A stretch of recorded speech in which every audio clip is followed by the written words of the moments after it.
I've spent way more time than anyone should watching the Path of Exile 2 reveal, and then rewatching it, and then rewatching it a third time because I needed to script videos.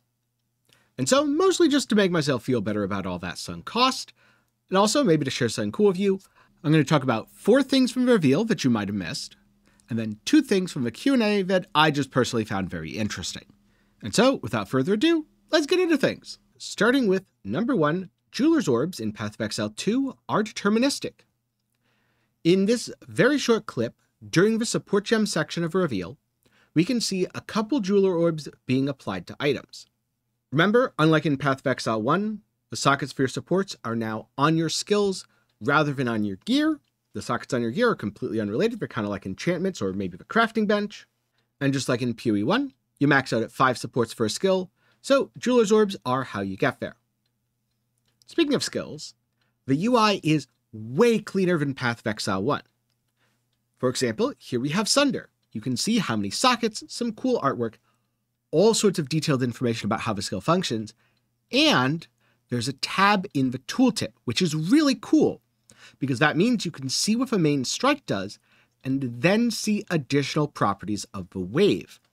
This should make it much easier for players to understand how their skills work without third-party tools like Path of Building.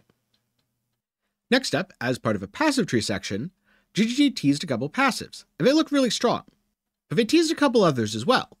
For example, this passive that seems to reward attribute stacking that was shown during the dual specialization portion. Now, I don't know if strength stacking, dex stacking, or int stacking are going to be fully supported archetypes like they are in Path of Exile 1. But you're still going to need to use some of those attributes to meet your requirements for items and skills. So, having something that rewards you for stacking more, say if you're using an effect that increases the attribute requirements of your skills or items, seems like a good way to go. Then during the section of the reveal, where they talked about jewels, for a very short amount of time, and I mean an incredibly short amount of time, they moused over this notable, which gives levitation, allowing you to temporarily negate ground effects, provided you step into them and quickly step out of them. This is really cool and reminds me of a keystone passive on Path of Exile 1's tree that renders you immune to similar effects, but has a pretty steep downside. In this case, it looks like there is no downside because it's on a notable, and so if you're in what looks like the south of a tree, this could very well be a good thing to pick up.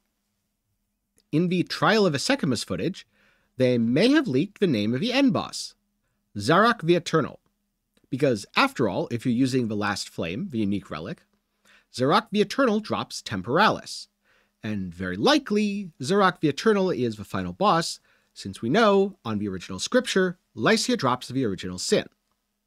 But what does Temporalis do? That's a really good question that we have absolutely no way of answering right now. But if I had to take a guess, it seems to be time-themed, and during the Q&A, GGG did mention a Chronomancer, so I'm going to say it grants you Time Stop, which would be both very powerful, absolutely worthy of a chase item, and also the sort of thing that someone's going to use to get themselves into trouble. Time Stop to dodge an AoE, but end up walking into it right as the effect ends. But hey, I've got absolutely no idea what this does, so if you have some ideas of what Temporalis may do, leave them down in the comments below. Now last up, we also got a look at the different types of gear or items that could drop in Path of Exile 2. For example, this Tonal Focus. But what is a Tonal Focus? Is it a new type of weapon? I'm going to guess not, because it has base energy shield on it. And I remember from their ExileCon talk on items, which I know was forever and many different game versions ago, that they said they wanted items to feel more diverse, for them to be different. So my guess is that instead of having an energy shield offhand like a titanium spirit shield, now you have an energy offhand in the form of a focus. It's likely going to have defensive mods with some offensive capabilities, much like our current energy shield items in Path of Exile 1, but unfortunately it was unidentified, so we'll have to wait for confirmation. Unless of course there's another clip where for just 1 or 2 frames they moused over it elsewhere in the reveal, which I actually missed. And you know what? If I missed it and you found it, let me know down below. But either way, I do look forward to seeing a wider range of items where they feel meaningfully different, rather than kind of sort of the same thing, but with a slightly different base armor type. Next up, I'm going to talk about a few things that I noticed from the Q&A. These aren't really hidden things that I found, since after all, the Q&A was people talking, but more interesting topics that I'd like to give some thoughts on.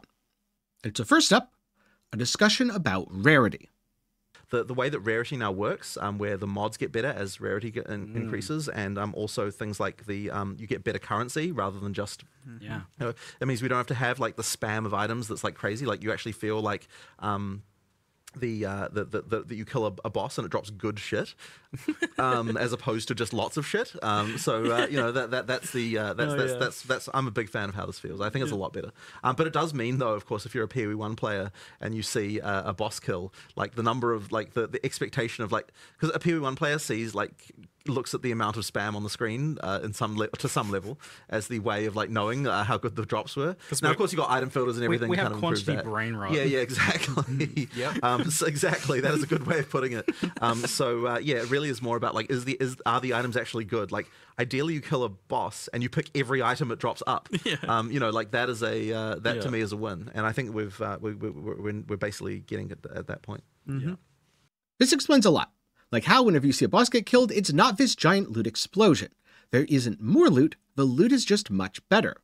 And because rarity not only means that you get higher rarity items, i.e. rare instead of magic, but also the mods on your items are better, the odds of getting a 6 times T1 is going to be much higher if you kill a boss and if you have high rarity. And I'm going to be honest, depending on how this plays out, I could see it being really good, or I could see it being really bad. Because right now in PoE1, Magic Find is kind of a playstyle choice. But if rarity is highly available to characters, and it impacts the loot that much, well, it might be that everyone's going to be very incentivized to start stacking rarity, meaning you have to give up character power in exchange for item rarity. It also means that for every slot where rarity is an option, you're going to want to sock it into it. But then again, maybe the effects are going to be more subtle. After all, let's just say you can get 200% increased rarity on your character, and a boss has 19,000 base rarity. Well, there's not much of a difference from 19,000 to 19,200. So while you might notice the rarity bonus on normal enemies, including getting better currency item drops, you won't notice it on a boss, thus it won't feel as mandatory. We'll very much have to see how this plays out, but I could see it going either way. Now the next one is a short discussion of unique items and corruption.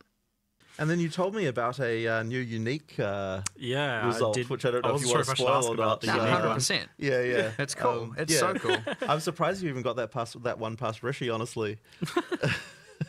I mean, he got it made. Okay, great. We discussed it. I agree. I agree. I messaged it to him thinking he'll be like, no way, this is unacceptable. But no, he was all for it. It didn't turn into a dexterity chat. Yeah. And so... what it effectively does is it just takes the mod values and it goes up to I can't remember exactly the values, but let's just say it changes all the values to between 0.8 and 1.2 of what they were multiplied, but it doesn't care about the minimum and maximums. So, for example, if you had 1,000 life counts heart, you can use this to get. Again, this is me assuming it's 20% variance, but because I can't remember what we balanced it to, but you'll be able to get a 1,200 life counts heart, for example. And this one is really, really cool to me, because I am a huge fan of things that encourage players to destroy their items in exchange for making something awesome. Think about double corruption chambers in Path of Exile 1, where you might throw that headhunter or that nearly mirror tier item into the double corrupt and hope you get something truly amazing out. More likely it's just going to poof. Same thing here. It's going to depend, of course, on what the actual numbers are. 0.8 to 1.2, that's a pretty big range. You can get a lot of power from that. If it's 0.95 to 1.05, I mean, it's still a power increase. You'll still go for it eventually, but it's not as pressing. Whereas if it's like 0.5 to 1.5, oh my god, there isn't going to be a single uncorrupted unique in all of Path of Exile 2. The first thing anyone's going to do is just like, I'm going to corrupt this and hope I get something good. Either way, this is a very cool effect. I'm excited for it, and I expect a lot of people are going to destroy the unique items this way, although then again, we don't know exactly how the corruption outcomes will affect uniques in a way that's different from rares because it hasn't been fully explained. So maybe the odds of truly destroying unique are much lower than I'm expecting. With that said, I very much look forward to finding out for myself, trying Path of Exile 2 on December 6th, diving in and playing as much as I possibly can. So if you want to know more about Path of Exile 2, do be sure to get subscribed, ring that notification bell to see all future uploads, and hey, you made it to the end of a video you probably enjoyed, so leave a like while you're down there. If you're looking for something else to watch, maybe check out my video breaking down classes and ascendancies, endgame content, or crafting from the Path of Exile 2 reveal. All of those will be up in the card and down below. Now, I need to go Google how to make a time machine because it's not December 6th yet, and I've really got to fix that. So, thank you for watching to the end. I'm glad you've enjoyed. I'll see you in the next one.